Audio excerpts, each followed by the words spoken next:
Cuando hablamos de la tumba, seguramente a nuestra mente no vienen buenos recuerdos. Generalmente cuando estamos frente a una tumba hay dolor, hay angustia, hay pesar, hay aflicción. En nuestra vida a veces a algunos nos toca estar más cercanos a la muerte, ¿verdad? Familiares que hemos perdido. Hay otros que han tenido la dicha de no perder a nadie todavía, de no tener la separación de la muerte, aquello que llegó a este mundo como un intruso que no fue preparado por el Señor. Y hace varios años atrás, aproximadamente unos 15, 20 años por allí, yo tuve que estar ante la tumba frente al fallecimiento de mi abuelo. Ustedes saben que siempre cuando alguien fallece, alguien de la familia tiene que hacer los trámites. En el registro civil, la hora en el cementerio, pedir cierto lugar. Y a mí me tocó esa responsabilidad, siendo la nieta, de poder ir a organizar un poco, ¿cierto?, el horario del servicio y todo aquello. Y cuando llegué allá al cementerio, estaban los sepultureros, estaba el encargado del cementerio, y él me dice: tenemos un problema, nos falta espacio. Para poder hacer espacio es necesario desenterrar personas. Entonces él me dijo: la única opción que tenemos es desenterrar a algunas personas que están acá, poder reducir aquello y hacer el espacio para una persona que está fallecida. Y yo estaba ahí conociendo, ¿verdad?, lo que nosotros conocemos, lo que la Biblia enseña: los muertos nada saben, el muerto no tiene conciencia de lo que ocurre, y tuve que llamar a mi mamá y decirle: mamita, tenemos un problema, va a haber que aquí a profundizar un poquito más, ¿cierto?, el terreno, y vamos a tener que desenterrar a mi abuela. Y habían pasado alrededor de 20 años del fallecimiento de mi abuela. Y yo pensaba, hermanos, uno en su ignorancia, ¿verdad?, estas cosas, yo decía: bueno, no iba a encontrar nada, pues a estas alturas ya son 20 años. Y el último que había fallecido había sido mi tío, un tío, hermano de mi madre. Entonces comenzaron a hacer el agujero cuando de pronto nos encontramos con el cuerpo allí. Y estaba la ropa, estaba el esqueleto formadito, estaban los huesos, el cráneo, con un color, un cafecito oscuro, no era blanco como los típicos esqueletos que uno veía en los laboratorios de ciencia, ¿cierto?, limpiecito.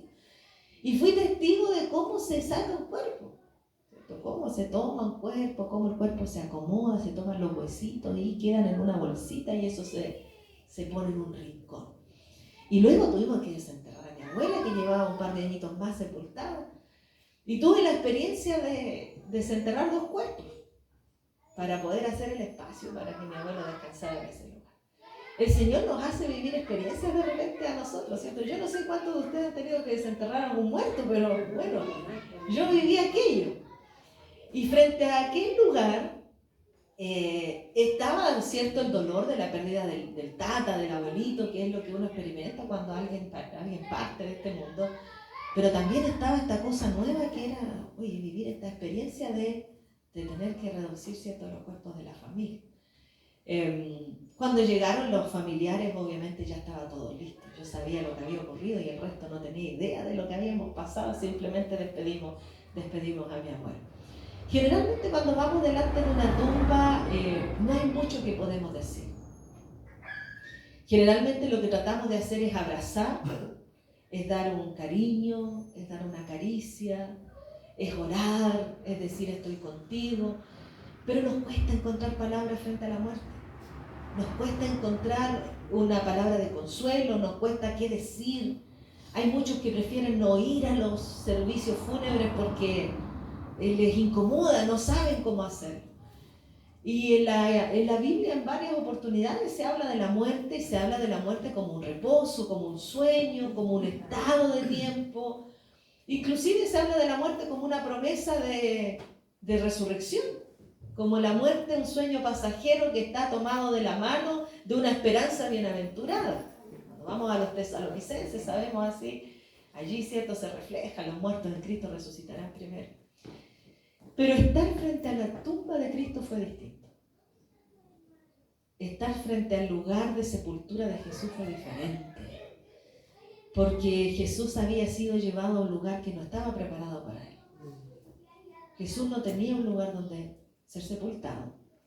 ¿Usted recuerda quién fue el que puso allí a disposición? José. José de Arimatea dijo, yo tengo un lugar para que su cuerpo pueda ser depositado, para que su cuerpo pueda ser puesto allí, porque yo entiendo quién es él. Y cuando nosotros vamos a Juan capítulo 20, nos encontramos con este día en que el cuerpo de Jesús estaba recientemente puesto, en que conforme a la costumbre, lo que se acostumbraba a hacer en aquel tiempo era visitar el cuerpo para poner especias en él, para darle la última despedida, para que el cuerpo quedara allí, ¿cierto?, para su reposo.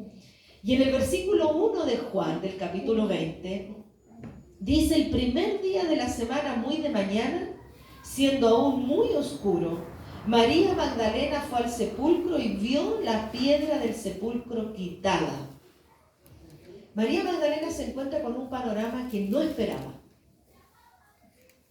Ella pensaba que se iba a pedir, que había que quitar la piedra, que había que poner las especies para el cuerpo de Jesús, que iba a ver a su maestro.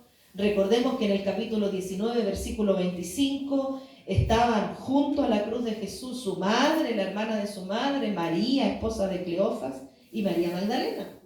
Ella había estado a los pies de la cruz. Había acompañado a Jesús en todo el último momento de estos días de persecución, de acusación, de crucifixión. María estaba siempre a los pies de Jesús. Y María era la primera en llegar este domingo, de madrugada. Y cuando ella vio la piedra quitada en el versículo 2, corrió y fue a Simón Pedro y al otro discípulo Juan, a quien Jesús amaba, y les dijo, han llevado del sepulcro al Señor y no sabemos dónde lo han puesto. Yo creo que María recurre a Juan y recurre a Pedro porque la mujer en aquel tiempo tenía muy poco valor. Y lo más probable es que si ella iba sola, nadie la iba a considerar, nadie la iba a escuchar, y el ir con los apóstoles significaba que iba a tener un poco más de respaldo. Seguramente al ver venir a Juan, a Pedro, les iban a escuchar, les iban a decir dónde estaba Jesús. Y ella corrió a buscar a ambos. Y dice en el versículo 3, así Pedro y Juan fueron al sepulcro, corrieron juntos, pero Juan llegó más ligero, era más joven que Pedro. Él llegó corriendo, de los primeros, ¿cierto? Llega a ese lugar, bajó a mirar, vio los lienzos, pero no entró. Juan, ¿cierto? Observó, miró hacia adentro. Estaban los lienzos. Y enseguida llegó Simón Pedro, que sí entró al sepulcro, vio los lienzos en el suelo y el sudario que estaba sobre la cabeza de Jesús no estaba con los lienzos, sino doblado aparte. Entonces entró también Juan. Juan ve que Pedro está adentro, él ingresa, quiere mirar, quiere ver qué está pasando. Y en ese momento dice, y al ver, creyó. A mí me llama la atención esta actitud de Juan. Porque Juan inmediatamente cuando entra al sepulcro, él cree. ¿Y en qué cree? En lo que Jesús había dicho. Recuerden que Jesús, hermanos, estando en la tierra, les había hablado de su resurrección. Les había hablado de su propósito, de su reinado, de cuál era el plan de salvación. Jesús no ocultó esto a sus discípulos. Y Juan, al entrar, al ver que no había nada, creyó. Pero aún no había entendido, versículo 9, la escritura, que era necesario que Jesús resucitara de los muertos y los discípulos volvieron a casa. Hay una actitud de Pedro y Juan. Jesús no está y los discípulos volvieron. Hermanos, si los discípulos hubiesen tenido la plena convicción de que Jesús estaba vivo conforme a lo que Él había prometido, hasta ahí hubiese sido este episodio. Porque Jesús había advertido que iba a resucitar. Pero ellos volvieron a casa. Mas María no regresó.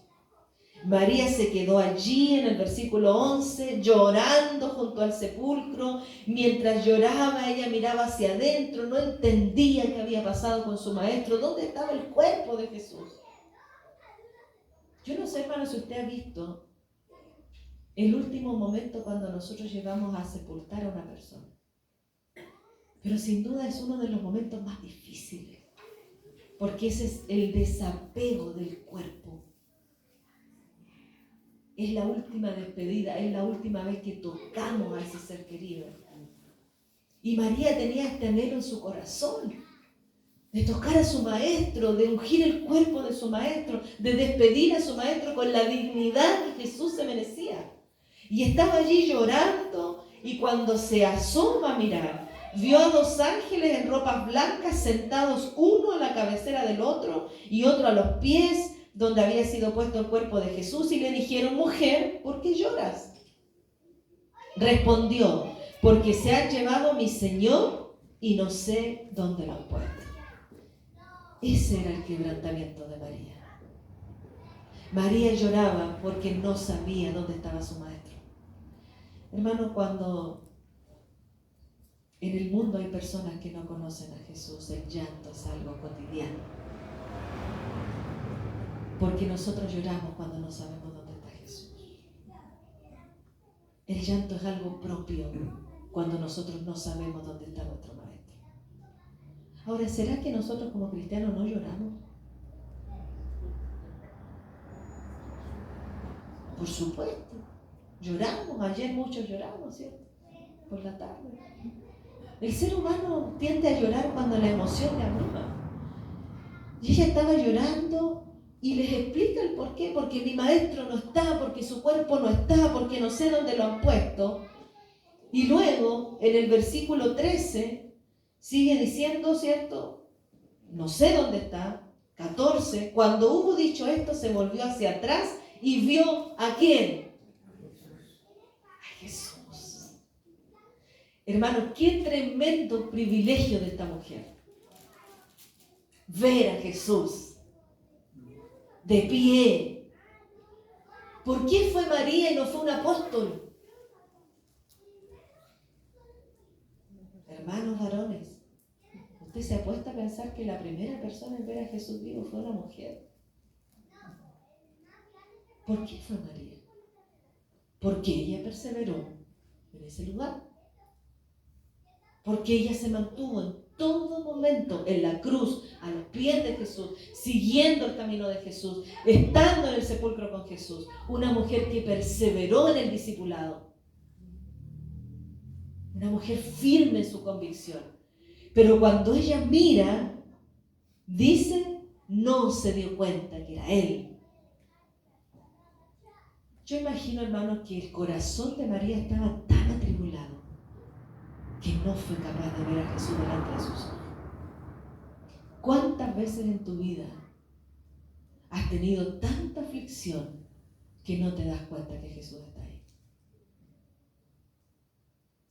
Hay momentos en la vida de las personas en que el dolor es tan profundo que no dimensionamos lo que pasa a nuestro alrededor. Porque ella, viendo a Jesús, no se daba cuenta que era su maestro. Y entonces Jesús le pregunta: mujer, ¿por qué lloras? ¿A quién buscas? Ella, pensando que era el jardinero, le dice: Señor, si tú lo has llevado, dime dónde lo has puesto y yo lo llevaré. Mas Jesús en este momento le dice: María. Y así como en la semana hablábamos de la mirada de Jesús, la palabra de Jesús cuando menciona tu nombre, hermano, tiene otro significado. A veces hay episodios de nuestra vida donde Jesús necesita remecernos y llamarnos por nuestro nombre. Porque Jesús en ese momento le dice: María, y ella se vuelve y exclama en hebreo Raboni, que significa mi maestro. Ella reconoce quién era. Cuando Jesús te llama por tu nombre, tú reconoces quién es Él. Cuando tú recuerdas la relación que tienes con Cristo, tú recuerdas quién es Jesús. Porque Jesús tiene un momento a solas contigo siempre.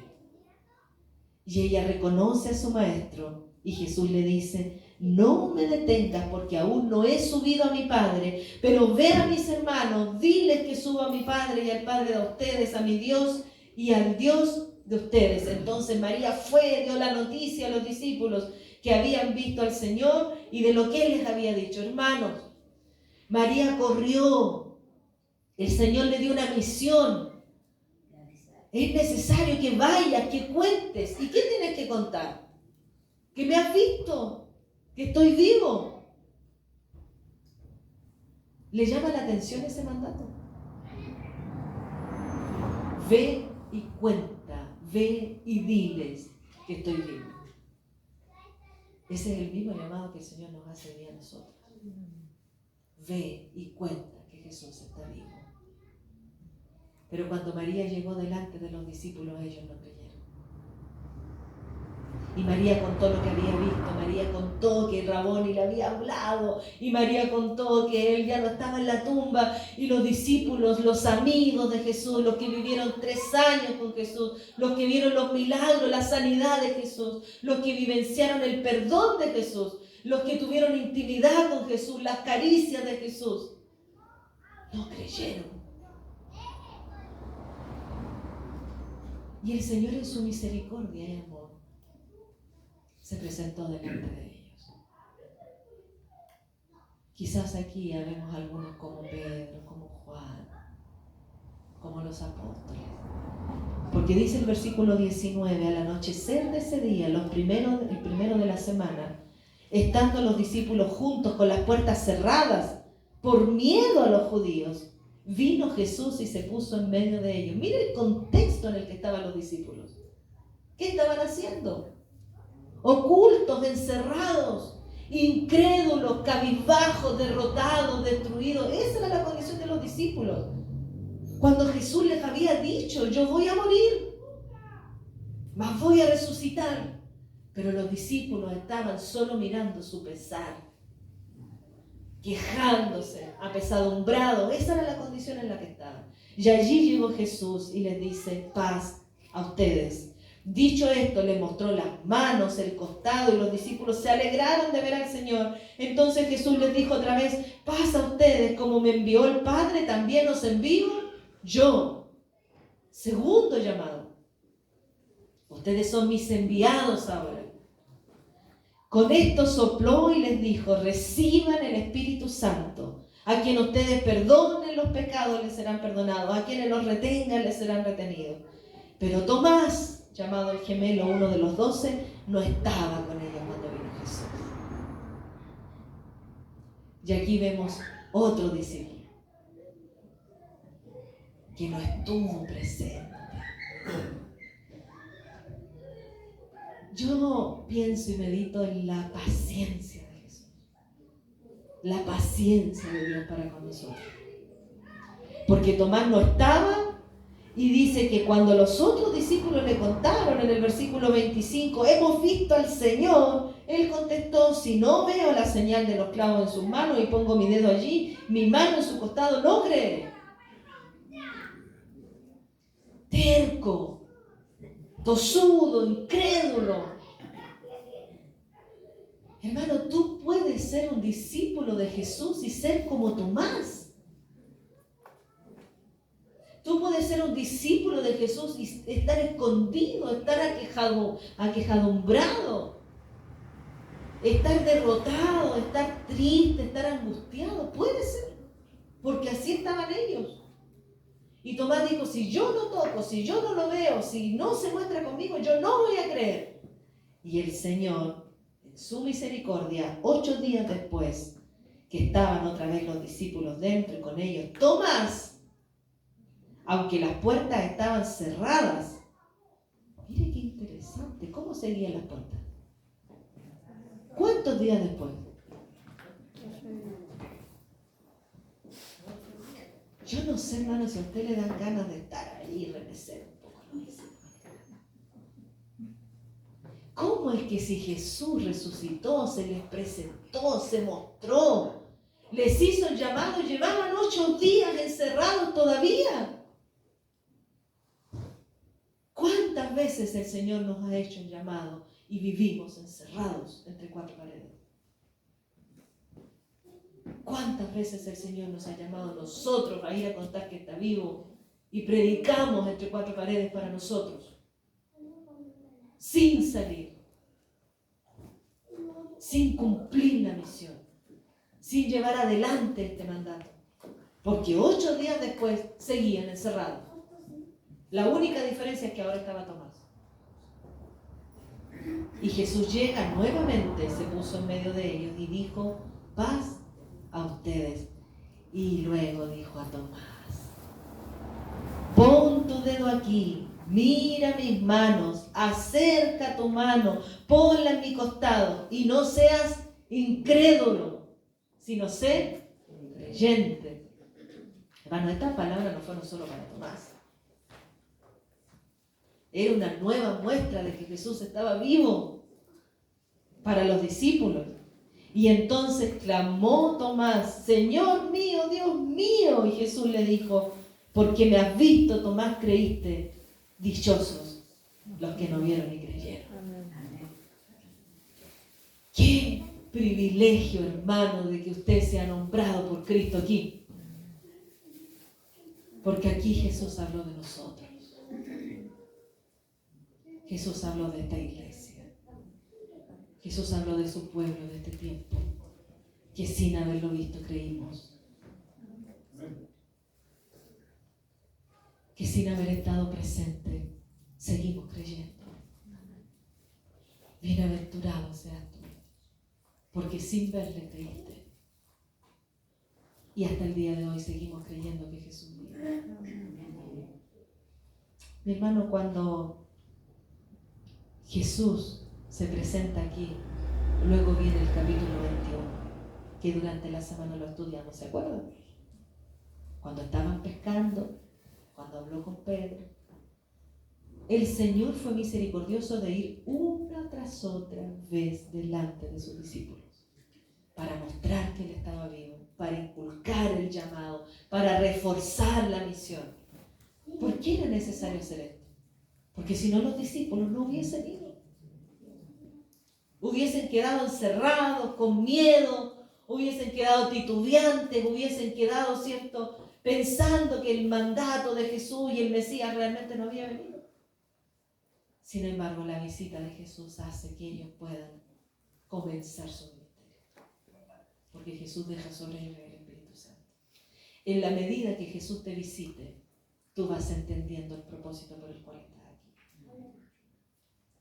Cada vez que Jesús viene delante de tu vida, mi hermano, lo hace nuevamente para poner en ti el desafío de anunciar el plan de salvación. Si nosotros vamos al libro de Romanos, capítulo 3, versículo 9, el apóstol describe lo siguiente: ¿pues qué? ¿Somos nosotros mejores que ellos?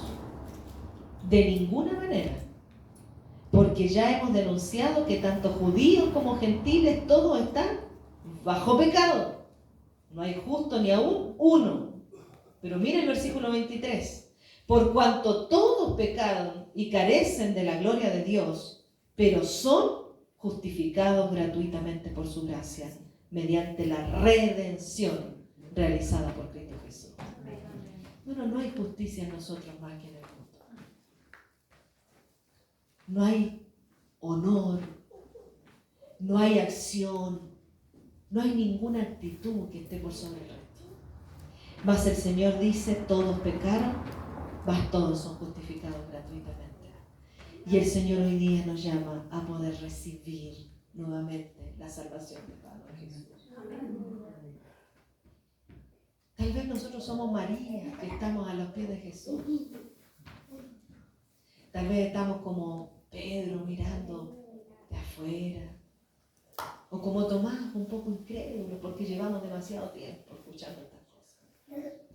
Pero el Señor se presenta delante de nosotros como lo hizo con sus hijos de aquel tiempo. Estoy vivo. La salvación es para ti. Has sido justificado por gracia. prosigue tu camino. En Filipenses, capítulo 3, habla de la excelencia del estar en Jesús. El significado que tiene para el Hijo de Dios mantenerse fiel. Y allí, en el versículo 12, el apóstol dice: no que lo haya alcanzado ya, ni que sea perfecto. ¿Qué quería alcanzar? La excelencia en Cristo. De aquello está hablando. Filipenses capítulo 3 habla de cómo nosotros podemos alcanzar la excelencia en Cristo. Cómo podemos ser cristianos íntegros, cómo podemos ser correctos, cómo podemos ser obreros aprobados delante del Señor. Y allí, cierto, él dice: no es que yo ya lo haya alcanzado. Y es interesante que lo diga el apóstol Pablo, porque muchos creían de que él era perfecto. Pablo el misionero, Pablo el que predica, Pablo el que conoce a Jesús, Pablo el que fue transformado por Jesús. Y él dice: no es que yo ya lo haya alcanzado, ni que sea perfecto, versículo 12, sino que prosigo para ver si alcanzo eso, para lo cual fui también alcanzado por Cristo Jesús. Hermanos, no considero haberlo ya alcanzado, pero una cosa hago: olvido lo que queda atrás y me extiendo a lo que está delante. Prosigo a la meta, hacia el premio del soberano llamado celestial en Cristo Jesús. ¿Cuál es tu desafío, hermano? ¿Cuál es tu objetivo? ¿Cuál es tu meta? Pablo dice: no es que yo ya lo haya alcanzado, pero lo prosigo, continúo, me esfuerzo para llegar a alcanzar lo que Cristo Jesús hizo por mí. Mis apreciados hermanos, el llamado del Señor hoy día es muy claro. Él le dijo a sus discípulos: vayan a todo el mundo, enseñen, prediquen, bauticen. Él le dijo a María: ve y cuenta a mis hermanos lo que has visto. El Señor también nos hace ese llamado a nosotros: ir y predicar el Evangelio. Y si tú sientes que no tienes la capacidad, que no tienes la expertise, que no tienes el conocimiento de la Biblia, recuerda lo que Jesús le dijo a María. Él no le dijo a María: ve y recita Isaías, ve y muestra la Escritura. ¿Qué le dijo a María? Ve y cuenta lo que has visto. ¿Acaso tú no has visto a Jesús en tu vida? ¿Cuántos milagros ha hecho Jesús por ti? ¿Cuántas veces has visto la mano de Dios en ti? Cuenta lo que has visto. Cuenta que tienes un Dios maravilloso. Cuenta que Jesús está vivo aún esperando que procedan al arrepentimiento. Hermano, esta semana debe tener un sentido especial para esta iglesia.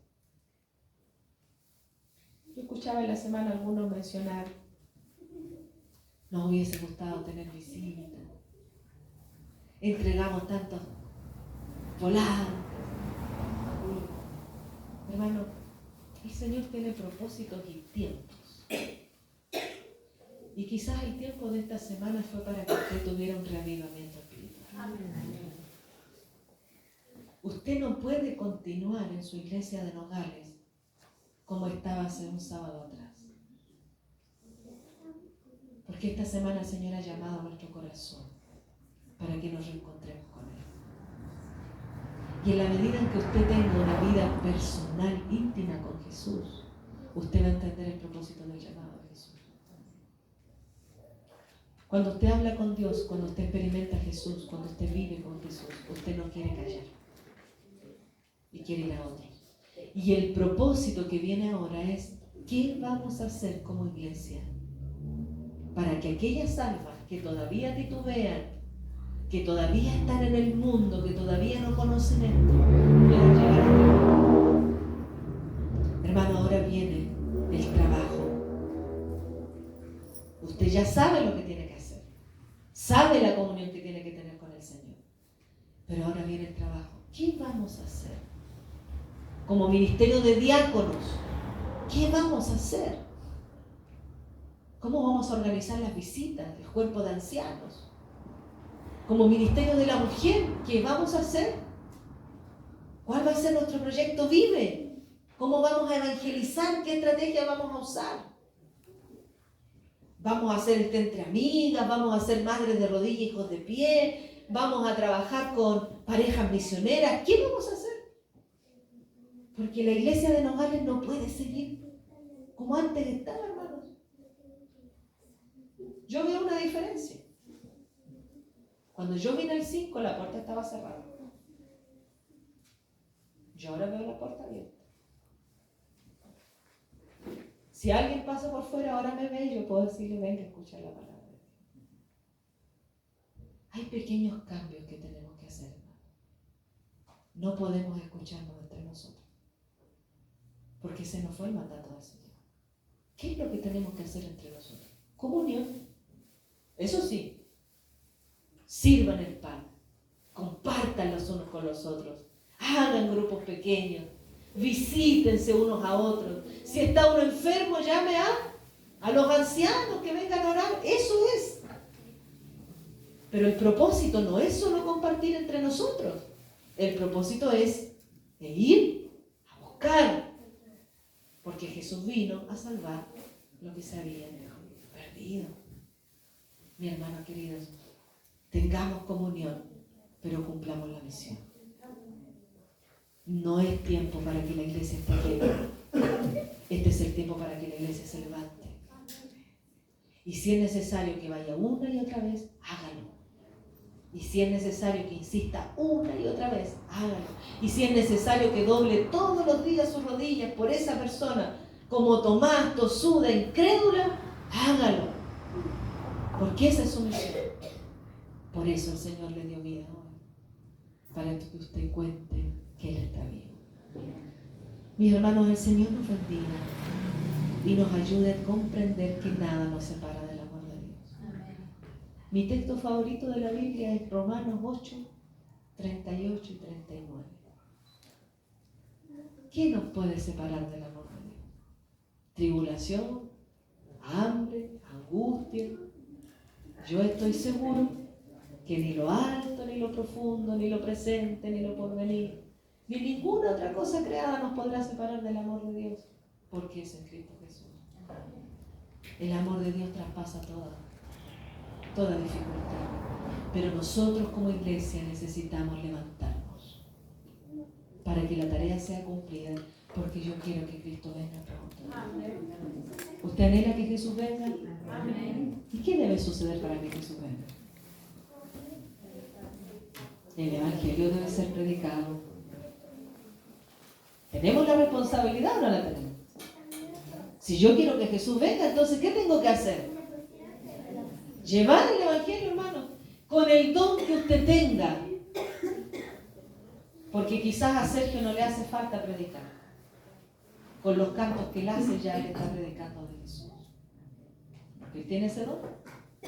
Pero tal vez usted tiene el don de la sonrisa, el don del abrazo, el don de la hospitalidad, el don de la cocina. ¿Qué mejor que decirle a alguien que Jesús lo ama con un quequito? ¿Qué mejor que decirle a alguien que Jesús lo ama con un abrazo? No se trata de conocimiento, mi hermano. Se trata de poner a disposición del Señor lo que Él ha puesto en ti. Porque cuando Él miró a María, le dijo, María. Y hoy nos llama por nuestro nombre. ¿Por qué lloras? ¿Qué quieres? ¿Por qué estás ocupada en las cosas de este mundo? Aquí está Jesús delante de ti. Ve y cuenta lo que has visto. Mi hermano querido, no pierda su tiempo en las cosas de este mundo. Dedique su tiempo a servir al Señor y a llevar el Evangelio, que es el mandato que Él nos hizo. Que el Señor nos anime en esta tarea. Que el Señor reavive nuestra fe. ¿Hay desafíos que van a tener? Sí. Aquí mi hermana Amalia va a desafiar a las hermanas en el Ministerio de la Mujer. Seguramente cada líder de iglesia le va a llamar a usted a servir en el ministerio. Tenga disposición. Heme aquí, Señor, envíame a mí, porque yo quiero servir. Que el Señor permita que esta iglesia sea prosperada. Que el Espíritu Santo quede con ustedes. y que motive el corazón de ustedes para servir en la obra que el Señor nos encomendó. Un feliz sábado. Mañana es un día glorioso, porque un domingo Jesús venció la muerte y el enemigo fue derrotado. Y hoy recordamos aquello, la resurrección de nuestro amado Jesús y nuestra salvación. Que Dios nos siga bendiciendo y nos haga servir con un corazón dispuesto siempre en sus caminos. Dios les bendiga. Amén.